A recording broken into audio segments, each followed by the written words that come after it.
El día de hoy comenzamos con la sesión número 3 de biología llamada el equilibrio en un ecosistema. Comenzamos. ¿Qué es un ecosistema? Ecosistema es el conjunto de organismos vivos que se relacionan entre sí en función del medio físico en el que se desarrollan. El término ecosistema fue acuñado por primera vez por Arthur Roy Kaplan en 1930 y se utilizó este término para poder explicar las interacciones entre los seres vivos. Ecosistemas proviene del griego oiko, que significa casa,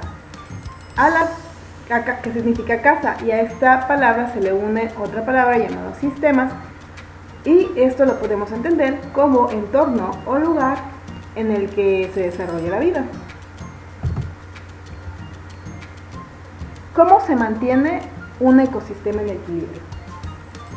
El equilibrio de un ecosistema es el estado dinámico y de perfecta armonía entre los seres vivos y el medio en el que habitan.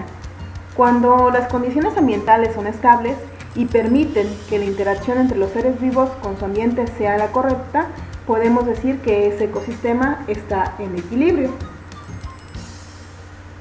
Una de las formas con las que el ecosistema se mantiene en equilibrio es mediante el empleo de la circulación de materia y energía. Esto a través de las cadenas y redes alimenticias. El ecosistema puede almacenar y proporcionar alimento a todos los seres vivos que en él habitan. ¿A través de qué? A través de una circulación permanente de nutrientes fundamentales, como lo son, por ejemplo, el oxígeno y el carbono. ¿Cuáles son los elementos de los ecosistemas? Los ecosistemas están formados por dos tipos de elementos o factores: los factores bióticos o abióticos. Los abióticos son aquellos que no tienen vida y que se componen por la energía, la materia, es decir, nutrientes y elementos químicos, y por los factores físicos, como son la temperatura, la humedad, la luz y el viento, entre otros. Los factores bióticos o elementos bióticos son los que tienen vida, y la biota está compuesta por los organismos vivos, obviamente, los organismos vivos de un ecosistema, los cuales los podemos dividir en dos categorías: los autótrofos y los heterótrofos, teniendo en cuenta que los autótrofos son aquellos que pueden producir su propio alimento y los heterótrofos son aquellos que necesitan de otros organismos para poder alimentarse. ¿Cómo es el funcionamiento del ecosistema? El funcionamiento de todos los ecosistemas es muy parecido. Todos necesitan una fuente de energía que, fluyendo a través de los distintos componentes del ecosistema, van a mantener la vida y van a movilizar el agua, los minerales y otros componentes físicos de ese ecosistema. La principal fuente de energía de todos los ecosistemas es el sol. Entonces, esos procesos que nos van a ayudar a mantener el funcionamiento de nuestros ecosistemas son los siguientes. Tenemos como número 1 la sucesión ecológica. Esta es como el reemplazo de algunos elementos del ecosistema por otros en el transcurso del tiempo. Así, una determinada área es colonizada por especies vegetales cada vez más complejas. Si el medio lo permite, la aparición de musgos y líquenes es sucesiva por pastos, luego por arbustos y finalmente por árboles. El estado de equilibrio que se alcanza una vez que se ha completado esta sucesión ecológica se le denomina clímax. Número 2. Ciclos de la materia. Los ciclos de la materia son los elementos químicos que forman a los seres vivos, por ejemplo, oxígeno, carbono, hidrógeno, nitrógeno, fósforo, entre otros. Estos elementos van pasando de unos niveles tróficos a otros, como por ejemplo, las plantas recogen del suelo o de la atmósfera estos elementos y los convierten ¿en qué?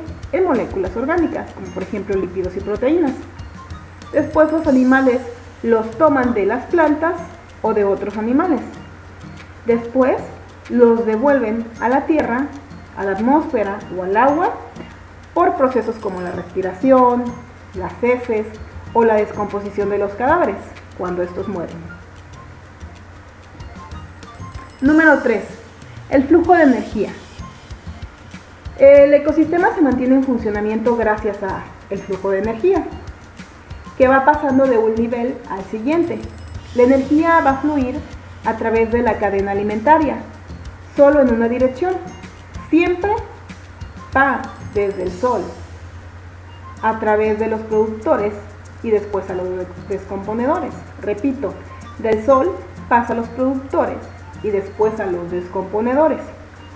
La energía va a entrar en el ecosistema en forma de energía luminosa y va a salir en forma de energía calorífica, la cual ya no puede ser reutilizable para mantener otro ecosistema en funcionamiento. Como podemos observar en la imagen que tenemos aquí, el sol va a aportar la energía luminosa. ¿A quién? A las plantas. Las plantas se los van a pasar a otros organismos superiores y de los organismos superiores van a pasar a los descomponedores y los descomponedores van a regresar esa energía a la atmósfera, pero ya como energía calorífica.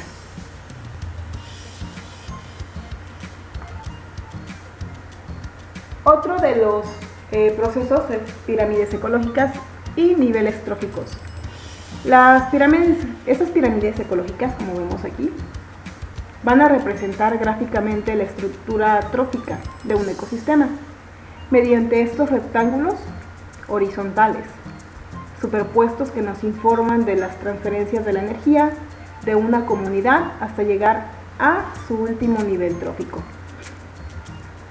Estas relaciones entre los distintos individuos de un ecosistema constituyen el último proceso, que son la cadena alimenticia o cadena alimentaria. Nuestras pirámides ecológicas están compuestas por 4 tipos de organismos. Los primarios, que representa a los organismos autótrofos, a las plantas, que ellos producen su propio alimento. Después le siguen los consumidores primarios o organismos herbívoros que se van a alimentar de las plantas. Y después siguen los consumidores secundarios o carnívoros, que son los que se van a alimentar de los consumidores primarios o herbívoros. Y al final, cuando los demás organismos mueran, los secundarios, primarios, estos van a ser descompuestos por los organismos, por los descomponedores, que prácticamente son los microorganismos. Bueno, esto sería todo por la sesión número 3. Ya saben, si tienen alguna duda, me escriben a la plataforma y yo estaré ahí para poderlos ayudar en lo que necesiten. Nos vemos en la siguiente sesión.